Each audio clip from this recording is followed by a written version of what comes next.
There's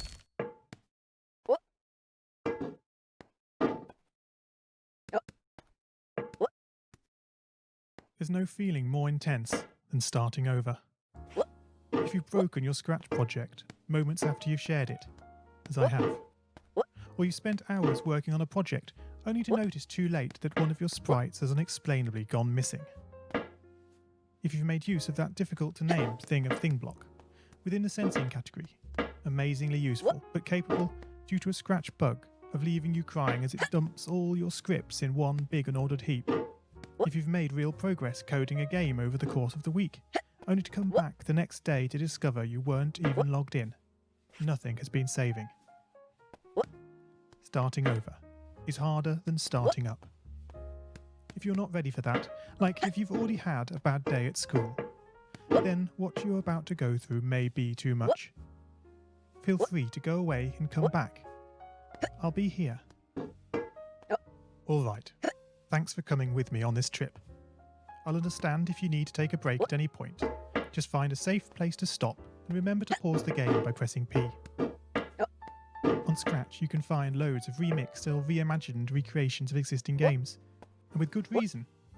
George Bernard Shaw said, "Imitation is not just the sincerest form of flattery, it's the sincerest form of learning." This game is a recreation of a game that came out in 2017, titled Getting Over It with Bennett Foddy. That game in turn was a homage to a free game that came out in 2002. Both games involved dragging yourself, using a hammer, up a mountain assembled from assets and objects sourced from many other games. It seems appropriate then that, when trying to recreate Getting Over It in Scratch, that we should construct our mountain from the same assets used in literally millions of Scratch projects, the unmistakable contents of the Scratch costume library. Unlike Unity or Unreal, Scratch does not provide you with a built-in physics or 3D rendering engine. It has no state-of-the-art debugger, you can't even pause your scripts. We are forced to program old school. Our experience capped at 30 frames per second on a 480 by 360 pixel stage.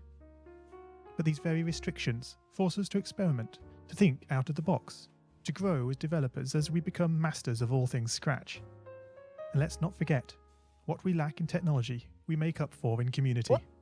This fantastic bunch of budding software engineers, building, learning, creating, playing, remixing, as diverse a group of people as the very Scratch assets we now so skillfully attempt to ascend.